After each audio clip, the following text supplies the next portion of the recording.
because it's not letting me do. Thank you. There we go. Okay. And if I can, hang on. I'm just trying to put this on speakerphone so that I can, not speak. Hang on, let's start from the beginning, Jill. The view is speaker view, and then I can move myself over once I share. You think I'd do this for a living, wouldn't you? Oh, it won't do that. Oh, okay, never mind. Can you see my screen okay, guys? Right, so collaborate or die. Where are we? Here we go. Let's move you out of the way. We look at the same moon, but we live in different worlds. This is a piece of graffiti that was on the Berlin Wall. And that's how I feel about the world around us at the moment. There are so many crazy things going on, but we're all one human race and we are all connected. And we all have such different lives. But ultimately, I believe we're on this planet to support and help each other. And it's, as James said, I think it's our duty to be the best that we can be in the lives that we've been blessed with, so that we can help as many people as we possibly can. And the people in this room tonight are committed enough to spend their Tuesday evening supporting and helping each other in order to help as many people as possible to live their best life, because we're all connected. So the reason I am here on this planet, from a very early age, I've realized that there are things that are wrong with the world.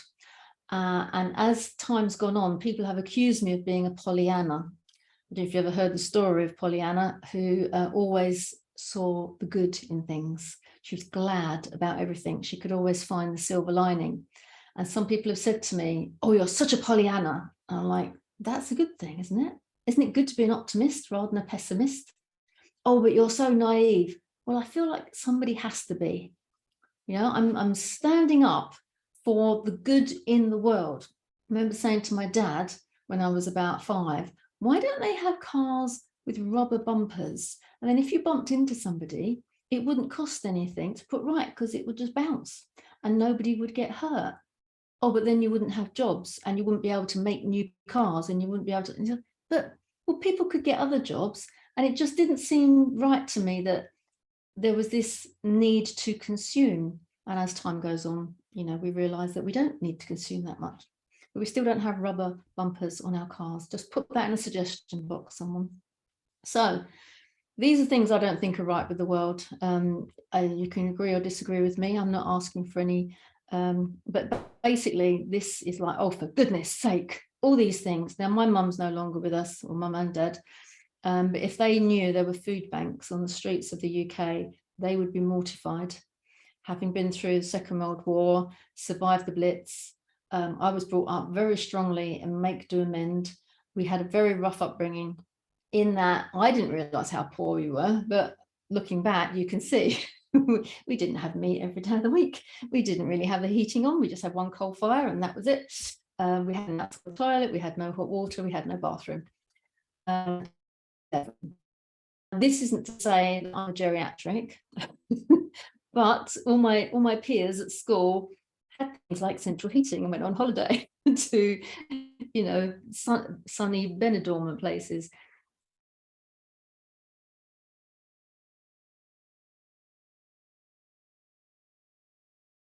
Ideally for my mum and dad, because my outlook on life was that we were wealthy because we had enough, we were okay. If we said, Dad, can we go on holiday this year? He's like, yeah, we'll see how we can work it out. We'll work it out. So we would go on holiday.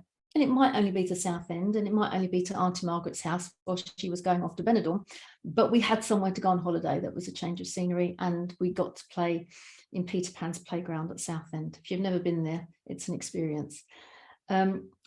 So I've always had this sense of the world's not fair. And I couldn't quite work out why. And it's like, why is it like this? Why is it going on? So I've done a lot of research over the last 10 years, and I've looked at spiral dynamics. I've looked at business over the years, I've looked at historical factors, and we can see why religion has played its part, how capitalism has played its part, consumerism has played its part. And we are all looking at the moment in the world that we currently live in for someone to blame.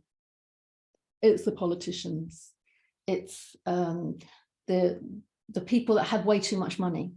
There's so many different people we could point the finger at. But this is what we've evolved into.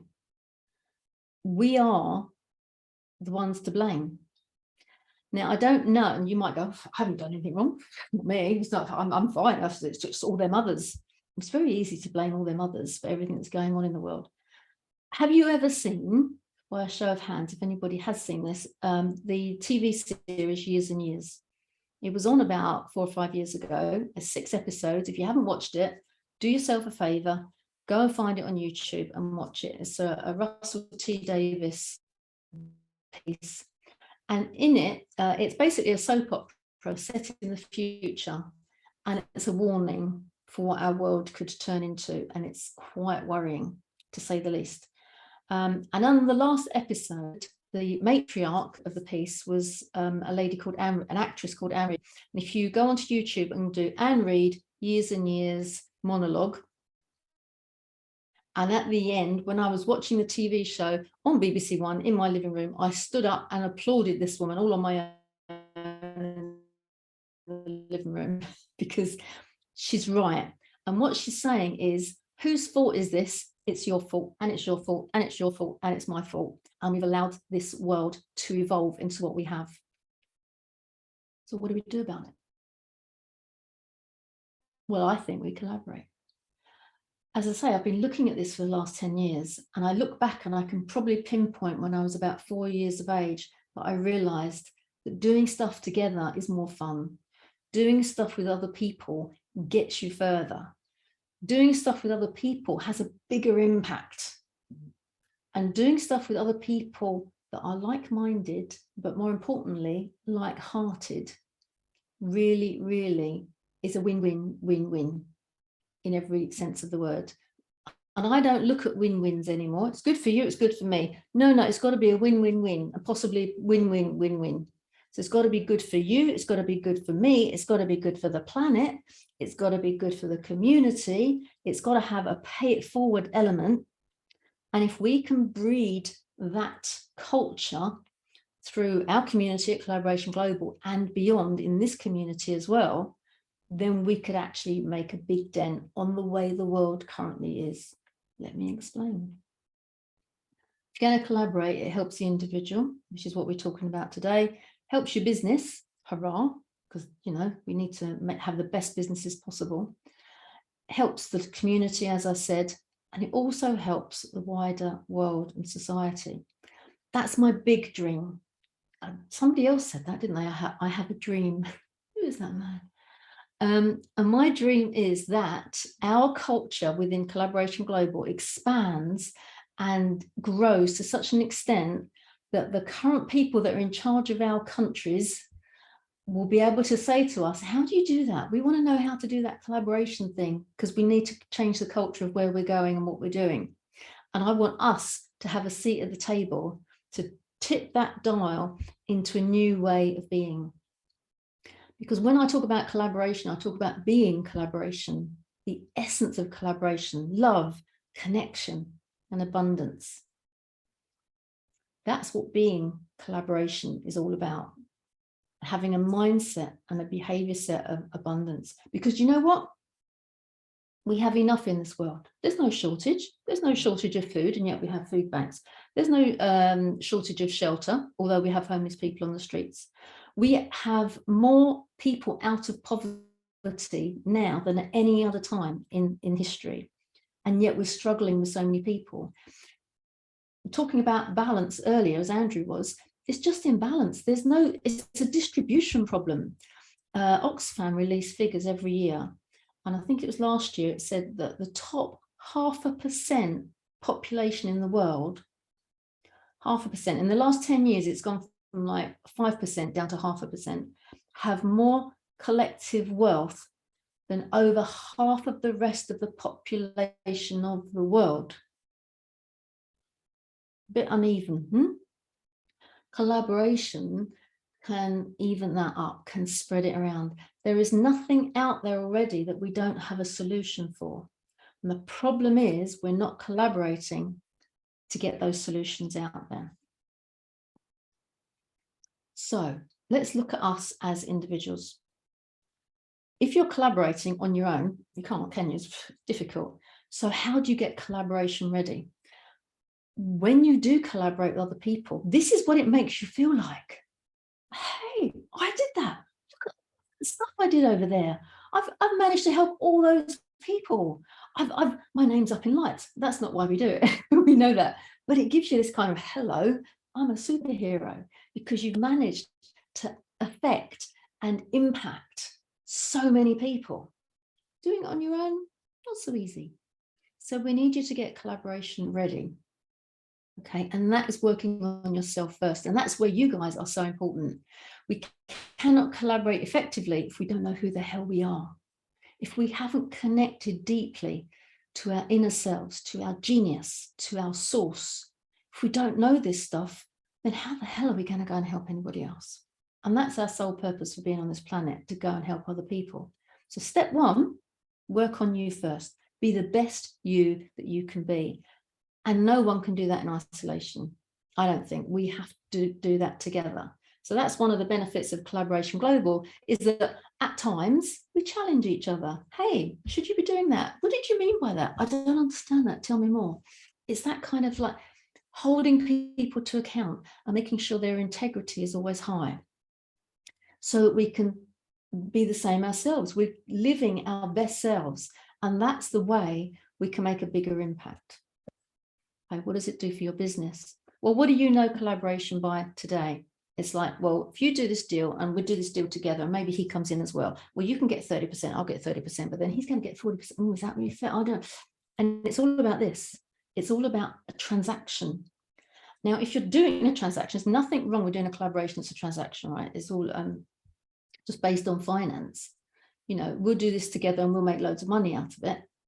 That's fine. But what you often find, and in my experience, is you're going along in a collaboration and one person doesn't deliver when they should have done, and somebody else has a bad day and doesn't, no one understands it or gives them any space for it. And then there's cracks in the collaboration, and then somebody throws their toys out the pram, and that's it. It's very hard to come back to when that is the end desire, is to make more money, because it's stuff. It's not enough. But when you come to a collaboration with, how can I help? What can we do that's going to help other people? Then you come to it from love, connection, and abundance.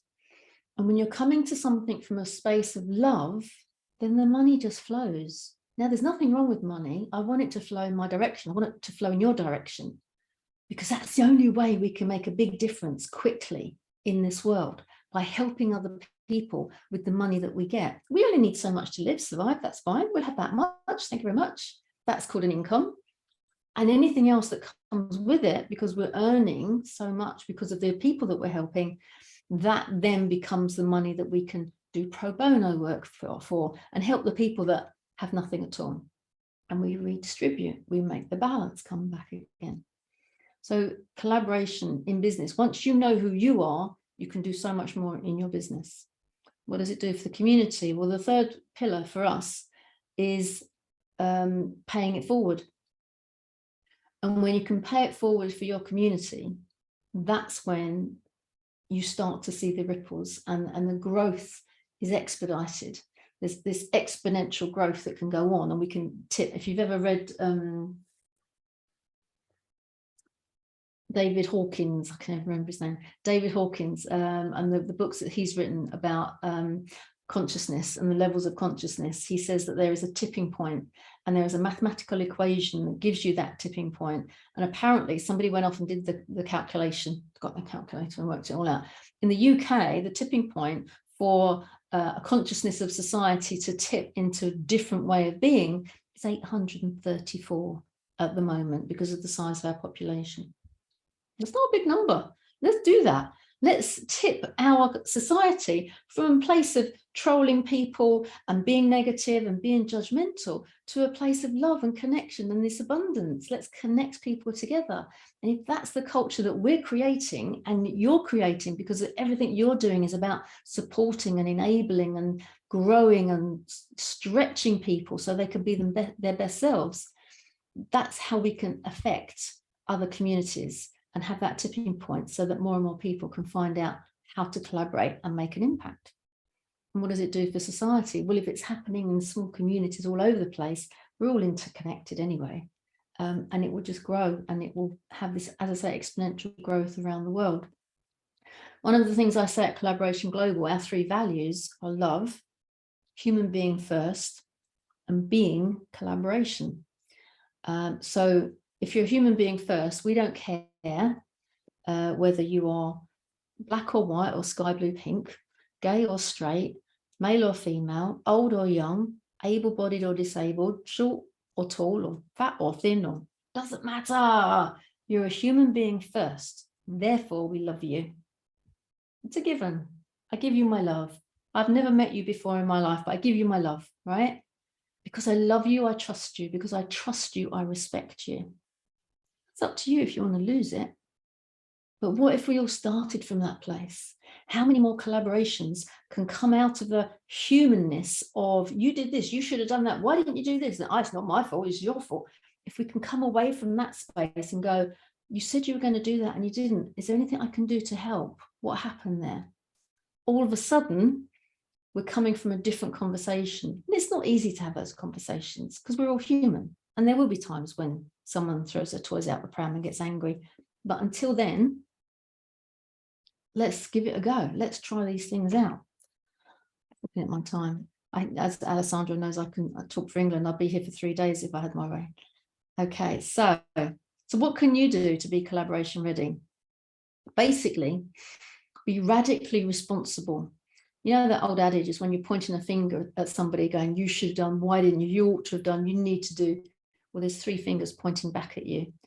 In any relationship, many of you know, one of my old business partners was having a problem in his marriage. And I said, well, you know the solution, don't you? He's like, what? I said, you just be the best husband you can be, and she'll become the best wife you ever wanted. But if you're standing there going, she doesn't do this and she should do that, and why doesn't she do this? Then she's feeling that negative energy, and then she's going to be coming back at, and you've probably got a few problems that you need to solve. So it's that kind of being responsible for what you can be responsible for. There's no point going, oh, look at that bloke, he's just thrown a cigarette packet out of the car. Oh, litter. When you're walking down the road and you see litter and you don't pick it up yourself. Let's not moan about things that are going on in the world unless we're ready to take some action as well. So hands up. I've moved into a house a year ago. I said, you know, are we in the flight path? Oh, well, no, don't think so, said the guy that's selling the house. It was pandemic time. There was no flipping planes anyway. I didn't know if you were in the flight path.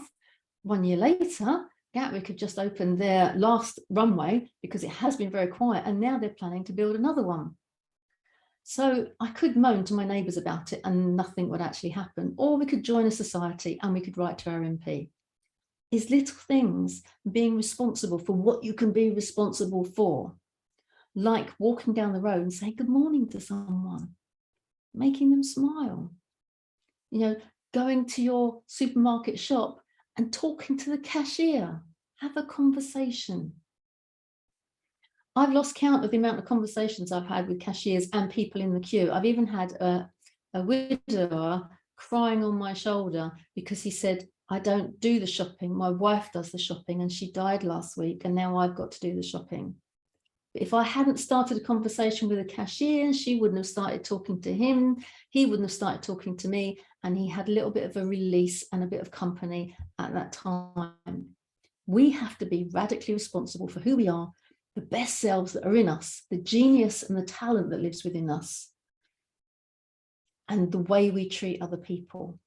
So our negative speak, our judgment that is out in that world out there, we have to be big enough and ugly enough and kind enough to not get involved and to counter it. so that the counter reaction, the energy that we're giving off, is going to be far greater, far stronger than all that negative. And I guarantee you that all the negatives is the minority. Most people just want to share the love. Social media doesn't always show it that way, does it? I would also urge you to think big.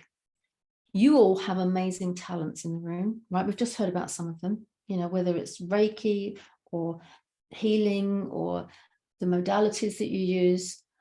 Please, please, please don't limit yourself to what you can do, who you can help. Because if you think about, well, what if I collaborated with her and collaborated with him?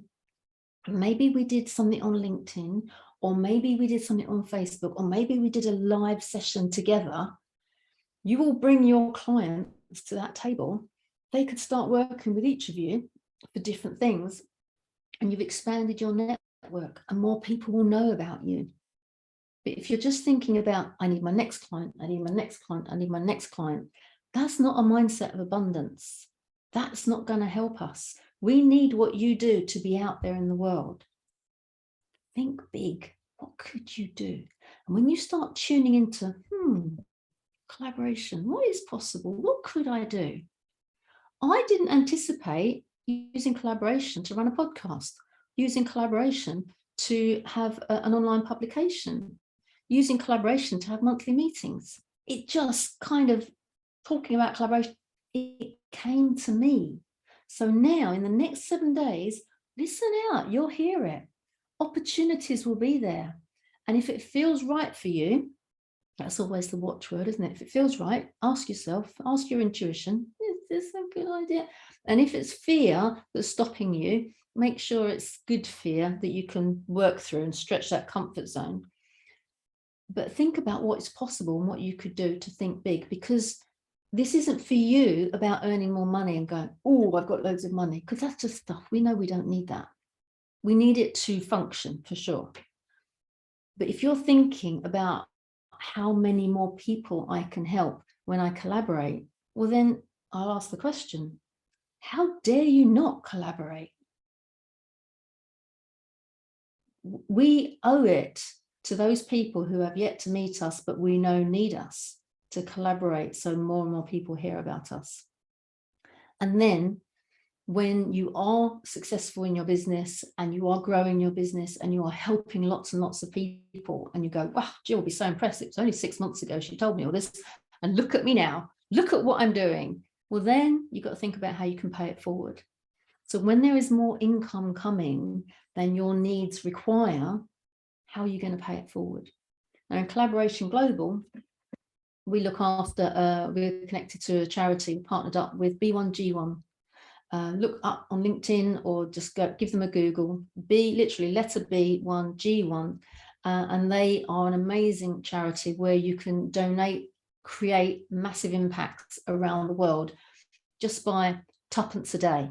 Crazy small amounts that can have a huge impact, and it is about paying it forward for our next generation, for the people that we're currently working with, and we owe it to them to do as much as we possibly can. That's what we're after. Okay, connect, collaborate, and grow. And I think I'm coming up to my time.